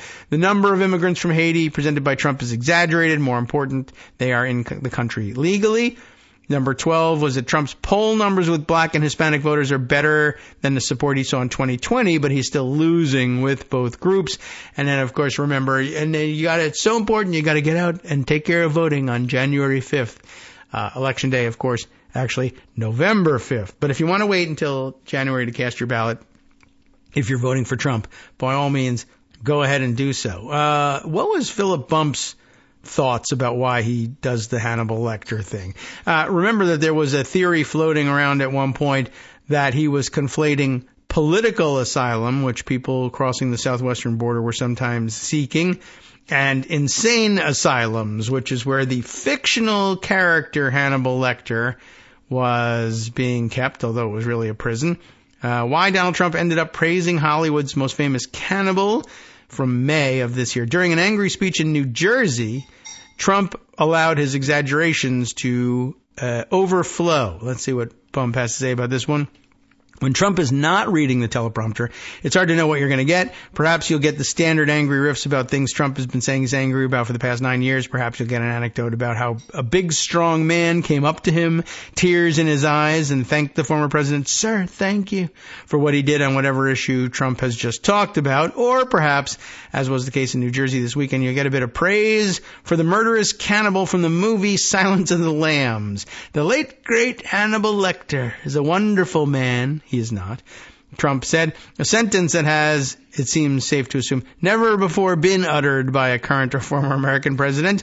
He prefaced this comment by asking whether anyone had seen the aforementioned movie. It would be safe to assume that perhaps Trump hadn't, given his description of Lecter as wonderful, except that he made reference to the final scene in the film in which Lecter is about to murder someone. After mentioning that scene, Trump, for some reason, offered Lecter his congratulations. One might justifiably wonder how this subject came up and why. The answer is uncomplicated in the way that Trump's Sir stories are. Trump had just finished describing Biden as a moron, worse than the 10 worst presidents in U.S. history combined. We're supposed to cherish the office of president. You don't do what he did to try and win votes, that is, serve as president as your predecessor racks up criminal indictments. Trump frames this as proactive targeting by Biden, of course, but it isn't. Then Trump pivoted to his need to win back the White House in November. The biggest thing we have is we have millions of people here that are criminals, he said. One of them is you, of course. They're criminals. Send them back, someone in the crowd shouted. Think of it. Venezuela just announced, and they had a new number. It was 67. Now it's 72%. 72% they're down in crime because they took their gang members, and they took a lot of their criminals, and they moved them into the United States of America. Trump continued. Jail populations all over the world are way down. And these, Trump searched for the best word for the moment, these fools back there, the press, the fake news, they don't want to report it. You know why they're down, he continued? Because they're sending people in their jails to the United States. From Africa, from Asia, from all over the world, they're emptying out their jails into the United States. The media isn't reporting that crime in Venezuela is down by 72%. Or that countries are emptying their jails into the United States, because none of those things are true. And we, unlike candidates for the presidency, are duty-bound to present information accurately. The Venezuela thing was assessed by PolitiFact. The drop in crime was far smaller than Trump suggests because of several factors, including that the poor economy leaves less opportunity for criminals. There is no evidence that the government is sending criminals to the United States, and in fact, most migration out of Venezuela is to nearby countries. The idea that other countries, like those in Africa or Asia, are sending prison populations to the U.S. is even more obviously baseless. How does that work exactly? Not rhetorically, obviously. It's clear how warnings about non-white people from exotic places are meant to land with the audience, but practically. Streams of 737s taking off from Lagos and landing in Tijuana. It's just an exaggeration, pushing the rhetoric further and further. If you accept that the media is lying to you and that there's evidence that Venezuela is shipping people north, then why not take it further? Why not say that China is building an army inside the United States, apparently another of his famous claims. Trump's exaggerations have not yet peaked, of course. And are we going to get around to why Silence of the Lambs? Ah, yes, right. And let's skip down to that. Silence of the Lambs. Trump said, has anyone ever seen The Silence of the Lambs? And here we go. The late, great Hannibal Lecter is a wonderful man. He oftentimes would have a friend for dinner. Remember the last scene? Excuse me, I'm about to have a friend for dinner, as this poor doctor walked by. Poor doctor, the sadistic bastard that everybody was supposed to enjoy the fact that Hannibal Lecter was actually going to eat this guy. I'm about to have a friend for dinner, but Hannibal Lecter, congratulations, the late, great Hannibal Lecter. And that was it. So there's really no actual answer, maybe? This was all off teleprompter, mind you, so there was no careful tying of the story back to the purported immigrant threat or some evidence that, say, Thailand had sent the residents of a mental hospital to some swing state. Just a little riff on how scary this one guy from a movie is. But Trump did put a fine point on the anecdote in the abstract. We have people that are being released into our country that we don't want in the country. Trump said, again using the baseless verb released to imply that it was some part of some intentional act, and they're coming in totally unchecked, totally unvetted, and we can't let this happen. They're destroying our country. Once again, someone screams, send them back. So I guess that's really it. His version of it is, well, he thinks they're emptying jails, and the worst person they could let out of jail would be Hannibal Lecter, even though he's not a real person, and so maybe they're doing that.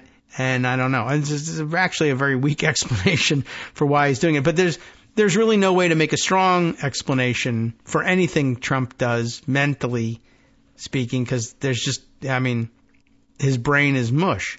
The best connection I've seen made so far is the BLT one. So, I don't know.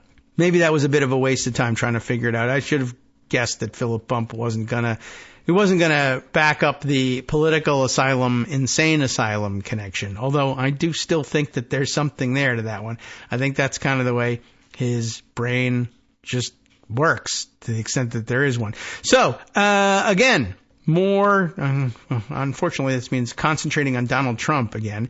And I really should be trying to get away from this. But, and I guess this helps explain the weird bias in reporting in the newspapers. I guess the opinion columnists can do stuff like, let's talk about how crazy, insane, or out of touch Donald Trump is. But the newspaper reporters, or the factual reporters, the beat reporters following the campaign around, I guess still think they have to be more neutral.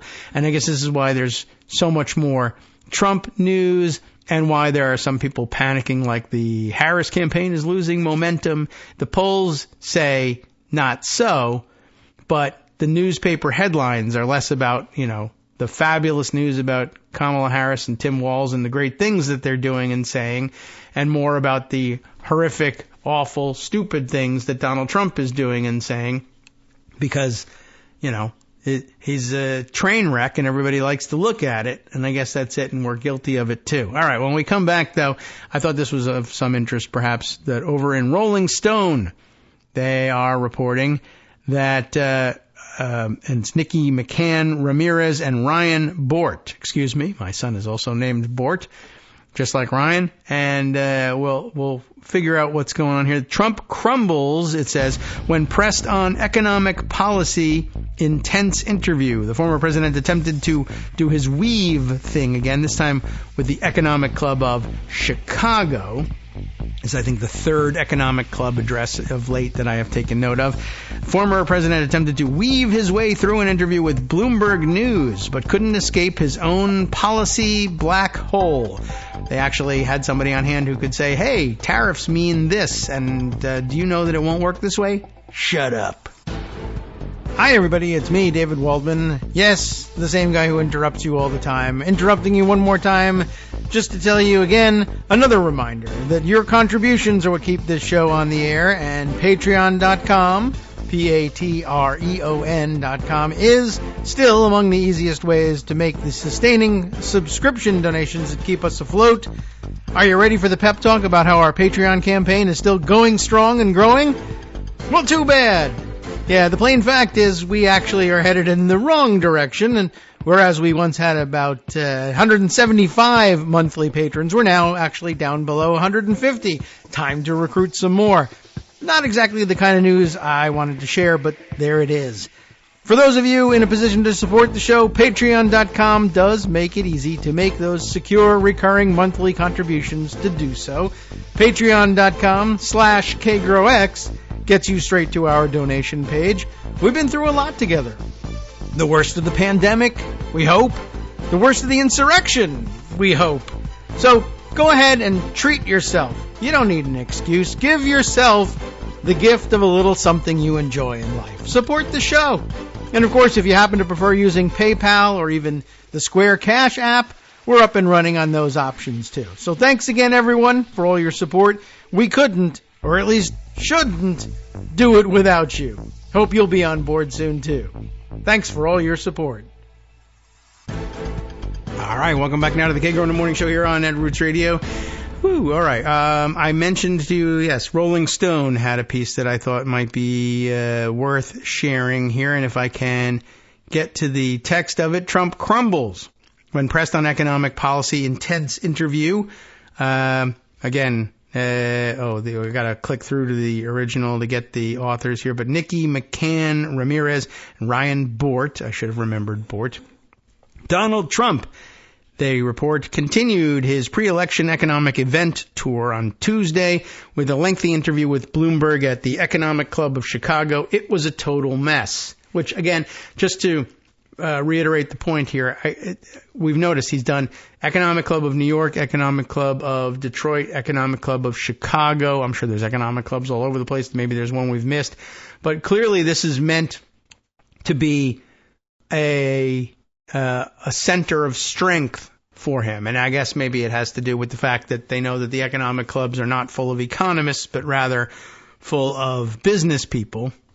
But I guess an economist must have come to question him at this one, and he fails the exam. But I guess what they're trying to do is I guess his campaign, I don't know when they arranged these things, but when they did, I mean, if it was recent, then they should know by now, yeah, his lead on the economy has evaporated. Maybe they're looking to get that back by putting him at the economic clubs.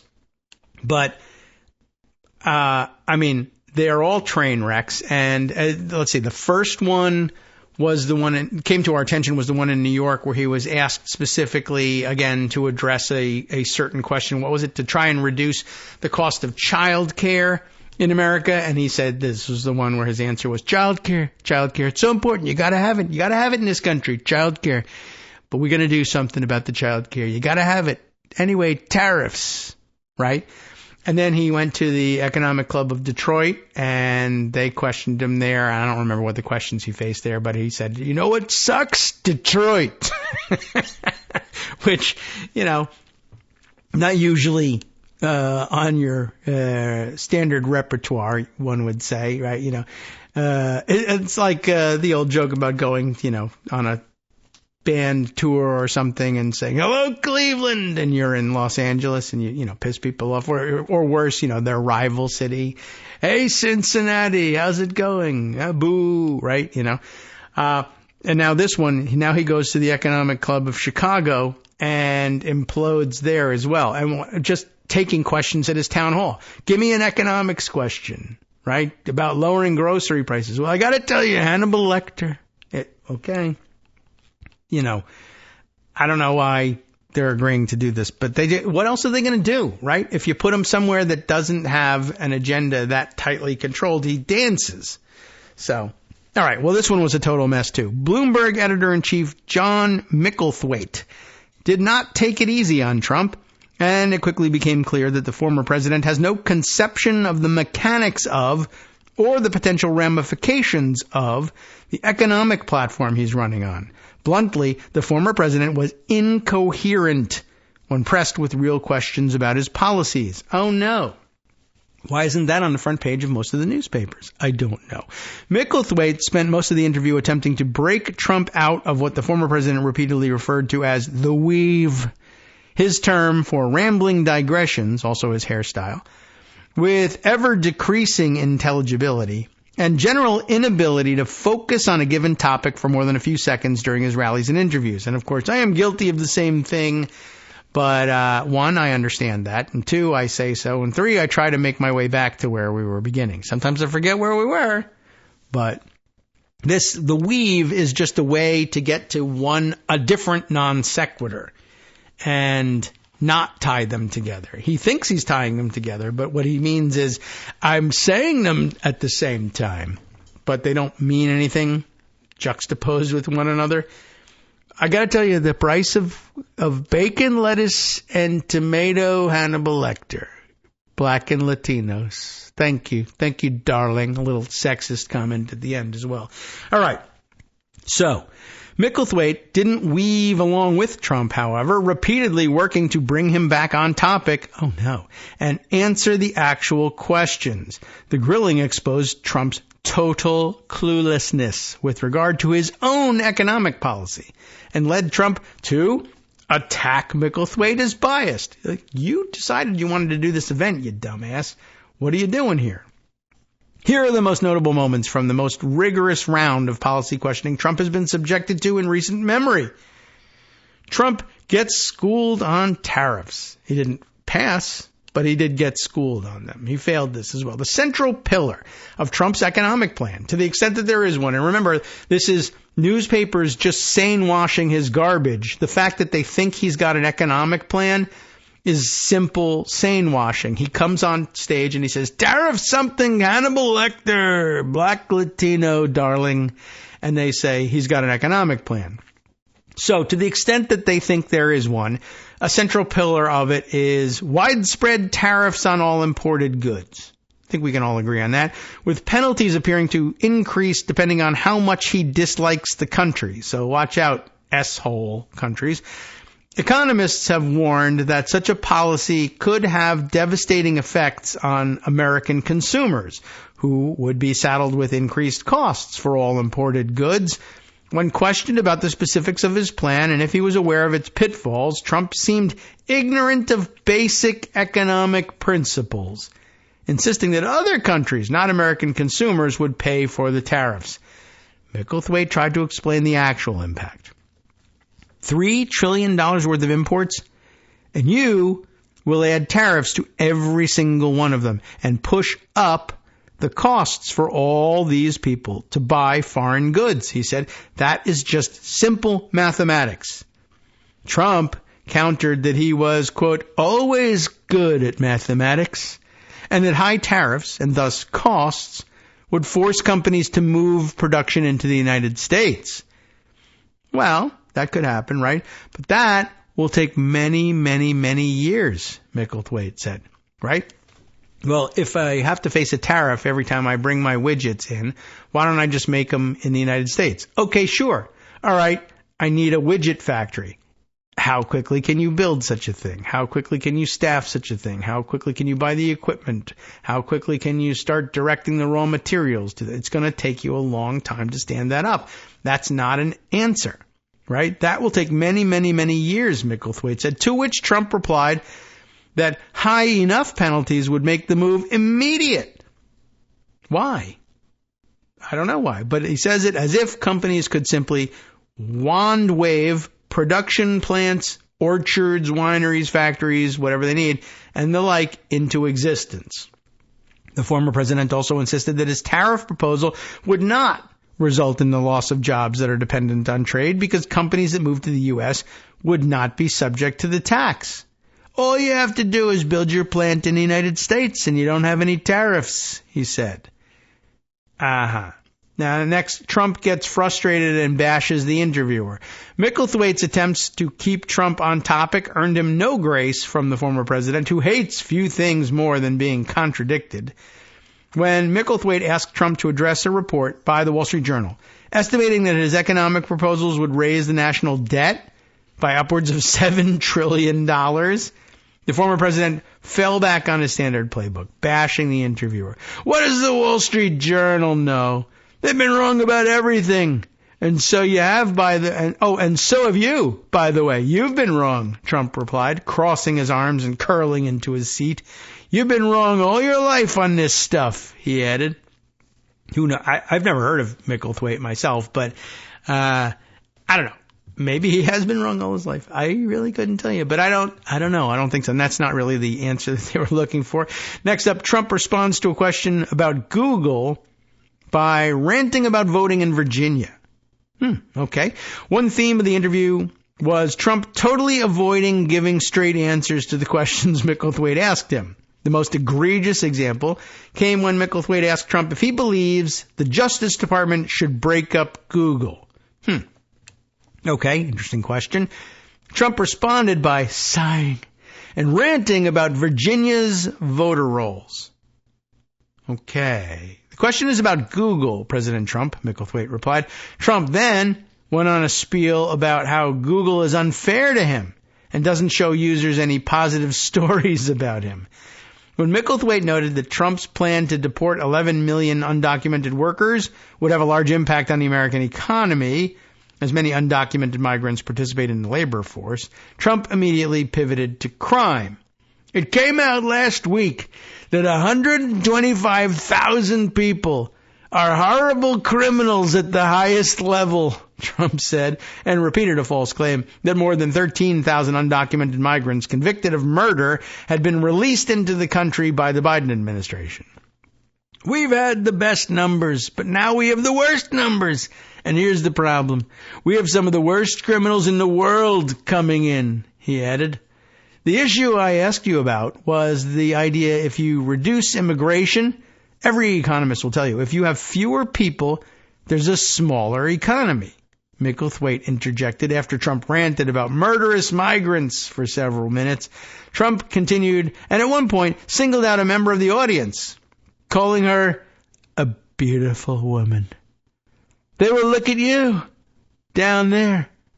They inserted the there in there. They tried to sane wash the comment and clean up the syntax. What he actually said is, they'll look at you down, a beautiful woman. They'll look at you and they'll kill you, he said.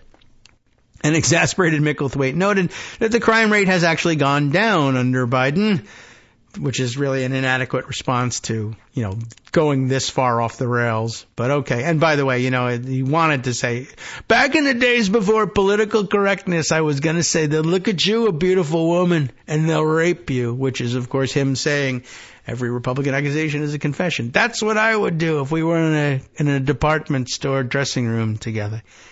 But next up, Trump responds to a question about how he'd cut government spending by talking about Air Force One. Why not? At one point in the conversation, Trump, after speaking at length about rockets, reiterated his past assertion that he would nominate billionaire Elon Musk to his government and put him in charge of cutting wasteful spending and regulations. And when asked by Micklethwaite to give an example of how he would cut waste, Trump pointed to the remodeling of Air Force One, which is something that he actually did. And he proposed an even more extensive remodeling of Air Force One. So I don't know where that came from. Trump is unable to say how he'd help small business. Of course.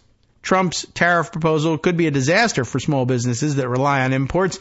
Micklethwaite noted that when Trump imposed a tariff on Chinese imports while he was in office, one that's similar to what he's proposing for a second term, he helped Apple deal with the ramifications, giving them a deal. Micklethwaite then asked Trump how he would help companies that aren't so big. Trump was unable to provide a response, repeatedly bringing up how he helped Apple, despite Micklethwaite's efforts to get him to address small business. How would you do anything about somebody who's not Apple? Apple. Good answer.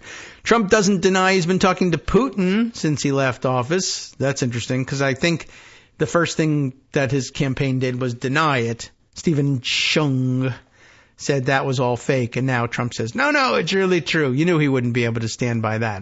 It makes it look like I'm not talking to a powerful guy.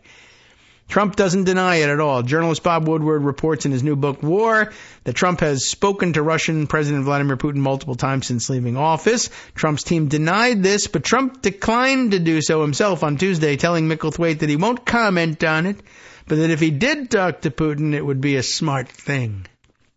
So maybe he really didn't. I don't know. Trump mocks auto workers next. Why not? Sure. Trump argued that his tariffs will lead Mercedes-Benz to start building in the U.S., arguing that now they build everything in Germany and their cars are only assembled in the U.S. He doesn't seem to have much respect for the auto workers at these assembly plants. They take them out of a box and they assemble them, Trump said. We could have a child do it. I'm sure they'll like that. Trump says the January 6th riot was filled with love and peace.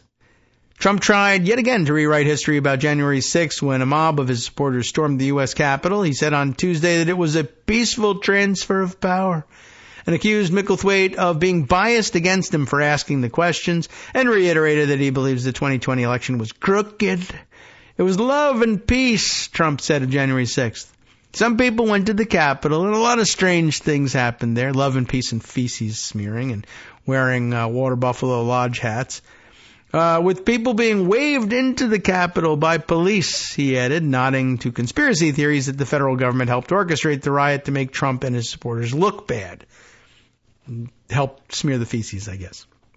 Trump claims his rambling is strategic. That comes up next. At one point, after Trump spent minutes meandering through multiple trains of thought in response to a question about the American dollar's status as an international reserve currency, Micklethwaite attempted to interject into his rambling, and Trump wasn't happy.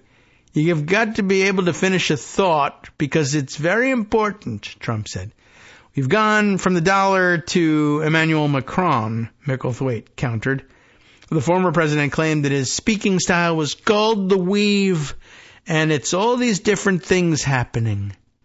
Okay, then. That's the end of the piece from Rolling Stone. I mean, we're guilty of the weave here, too, but I do think we do it better. We've said so a couple of times here.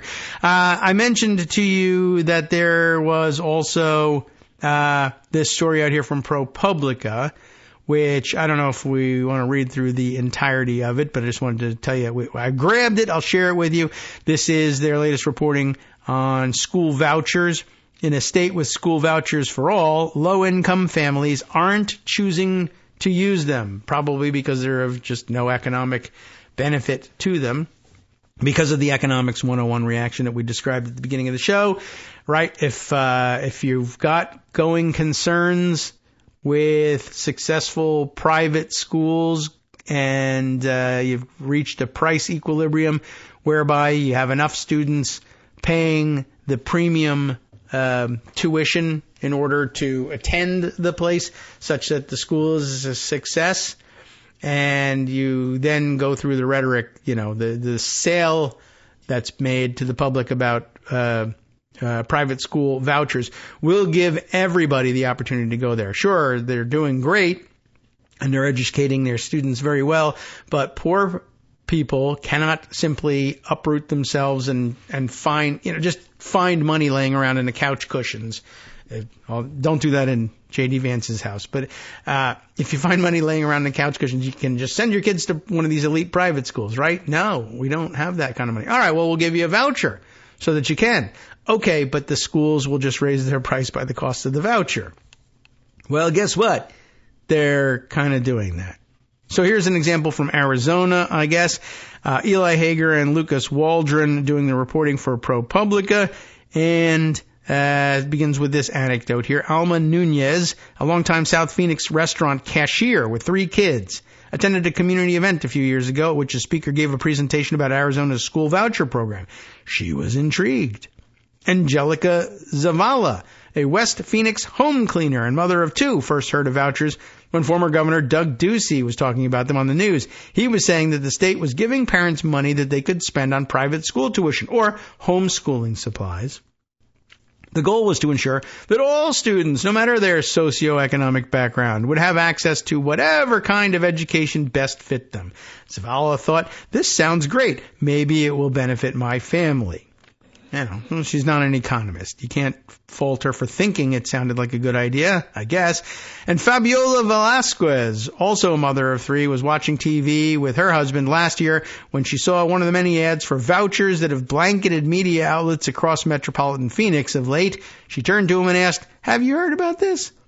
Working class parents like Nunez, Zavala, and Velasquez have often said in surveys and interviews that they're at least initially interested in school vouchers, which in Arizona are called empowerment scholarship accounts. Many across the Phoenix area told ProPublica that they like the idea of getting some financial help from the state so that they could send their children to the best, safest private schools, the kind that rich kids get to attend. Sounds fun. Yet when it comes to lower-income families actually choosing to use the vouchers here in the nation's school choice capital, that's what they're calling themselves, the numbers tell a very different story. A ProPublica analysis of Arizona Department of Education data from Maricopa County, where Phoenix is located, reveals that the poorer the zip code, the less often vouchers are being used. The richer, the more.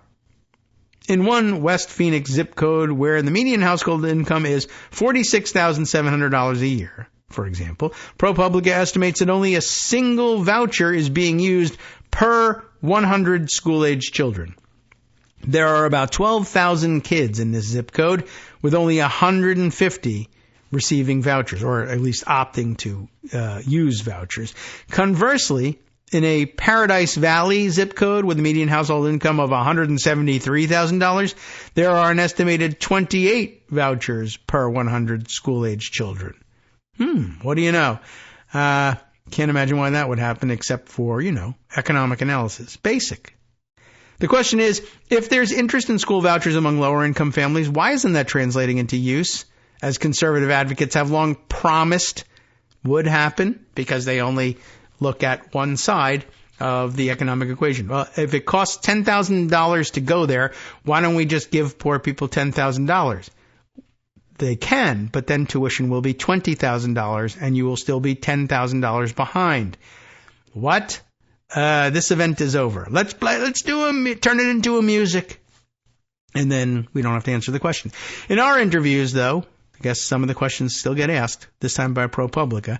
Several families said they simply didn't know about the program. There is that, of course. Some mentioned that they didn't have the social contacts or the time, given their jobs, to investigate whether vouchers would be a better option for their kids than public schools, which is a generally simpler thing to enroll in and navigate. But others, like Nunez, Zavala, and Velasquez, said they knew plenty about empowerment scholarship accounts. Still, they had come to understand that the ESA program was not designed for them, not in a day-to-day sense. Logistical obstacles would make using vouchers to attend private school practically impossible for them and their children. And that doesn't even get to the economic knock-on effects of it. It starts with geography. The high-quality private schools, not usually in their neighborhoods, as it turns out. ProPublica compiled a list of more than 200 private schools in the Phoenix metro area using a survey conducted by the National Center for Education Statistics, as well as a Maricopa County listing and other sources. We found that these schools are disproportionately located to the north and east of downtown, in Midtown, Arcadia, Scottsdale, Paradise Valley, and the suburbs, rather than to the south and west, the historically segregated areas where Nunez, Zavala, and Velasquez live. Only 6 of all of these private schools are in census tracts where family earns less than 50% of the county's median income of $87,000. So, Even if lower-income families were able to secure spots at a decent private school and could use vouchers to pay the tuition, they would still have to figure out how to get their children there. After all, while public schools generally provide free transportation via school buses, private schools rarely do. Would they send their kids on a $30 plus Uber ride each way every day? Or on city bus trips that might take up to 2 hours in each direction? Because the routes aren't designed for students the way the school bus routes are. This might require their little ones to make multiple transfers on their own at busy intersections. Zavala used an app that showed the private schools near her home. There weren't many, but she did know of one, St. Matthew Catholic Church, that served students her daughter's age and was in the vicinity. It also had sports and a dual language program, which not many private schools provide. She filled out all the forms to apply for her daughter to attend St. Matthew using vouchers before deciding that the stress of transportation, there's no school bus, wasn't worth it. Zavala also said she realized that the academics wouldn't necessarily offer an improvement over public school. Then there's tuition. Zavala, as well as Nunez and Velasquez, learned that a voucher might not even cover the full price of a private school. What do you know? A typical voucher from Arizona's ESA program is worth between $7,000 and $8,000 a year. Guess what? How much do private schools cost? More than that. In Phoenix, they often charge more than $10,000 annually in tuition and fees.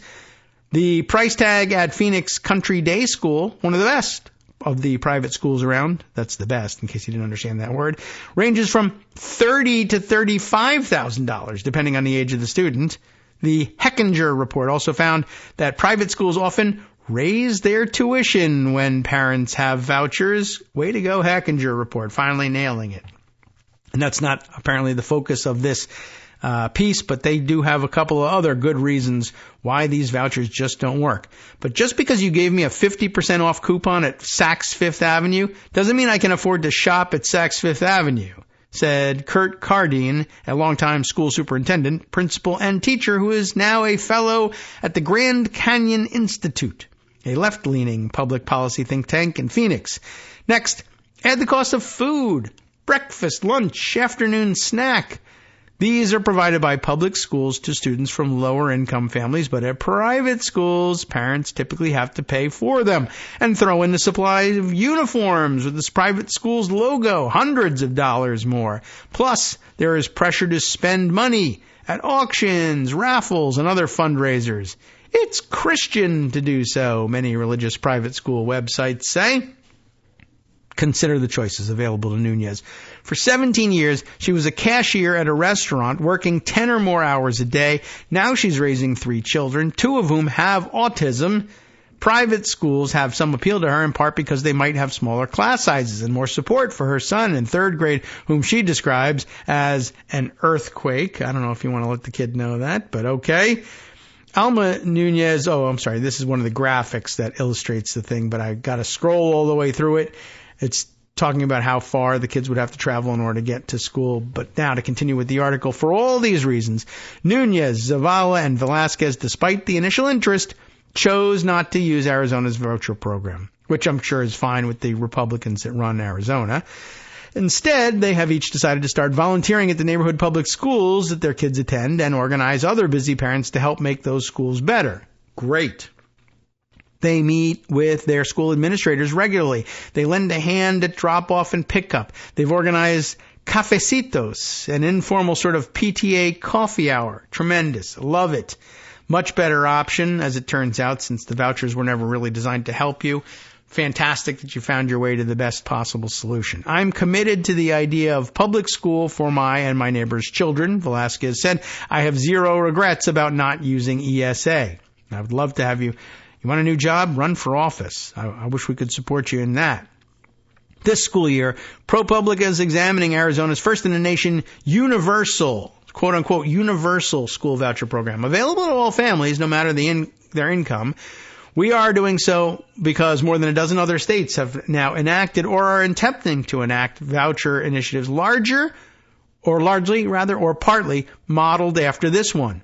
Shouldn't you know whether it sucks or not before you do that? That's the intention here. Arizona's experience holds lessons for the rest of the country amid an election season in which the future of education is at stake, even as issues like immigration and inflation grab more headlines. As they were originally conceived, school vouchers were targeted at helping families in lower income areas. The first such programs in cities like Milwaukee and Cleveland provided money specifically to poor parents who had children in struggling, underfunded public schools to help them pay for tuition at hopefully better private schools. In other words, they saw a problem and targeted trying to alleviate it, as opposed to, well, it's interesting what they choose not to means test. Occasionally. Everything else has to be means test. And if you want welfare payments, you want food support, well, you got to have drug tests. You want support for your child's expensive private school tuition? To hell with it. Everybody gets some. Except, what do you know? Poor people can't use them. Oh, what a tragedy. It's not at all what we designed this for. Well, anyway, conservative advocacy groups still say that this is the purpose of vouchers. School choice provides options for low-income families by breaking the arbitrary link between a child's housing and the school he or she can attend. The Heritage Foundation, a conservative think tank with deep ties to former President Donald Trump, and of course the authors of Project 2025, said in 2019. At the core of the school choice movement is the aspiration that every family obtain the freedom to pursue educational excellence for their children. I don't know what is so odd about, well, one of the things that strikes me odd about this is for the Heritage Foundation to say, to hell with neighborhood schools. You know, the weird arbitrary link between a child's housing and the school he or she can attend. The local school? No, that's kind of part of the heritage. Actually, unfortunately, that sometimes means that a low tax base means poorer schools. We can try and shift that money around. Oh, no. You can't do that. I'm sorry. What about giving rich people more checks to underwrite the increase in school tuition that their private school is launching? That we can manage. Okay, time now for us to manage handing things over to Justice Putnam for the West Coast Cookbook and Speakeasy. Let's see about what he's got on tap for you today. Beginning with, in their debate, linebacker Colin Allred wiped the smirk off waterboy Ted Cruz's smirking chimp face over Ted hiding in a supply closet on January 6th. From netrootsradio.com. I knew he was hiding in a closet somewhere. Listening to Kagro in the morning with Waldman. Next up here, a mortgage company accused of lending discrimination by redlining predominantly black neighborhoods in Alabama has agreed to pay over $10 million to resolve the charges. That's good news, but maybe it needed to be a bit more. We'll see whether that has any effect. Plus more news from around the country and around the world. Next, we'll see you tomorrow.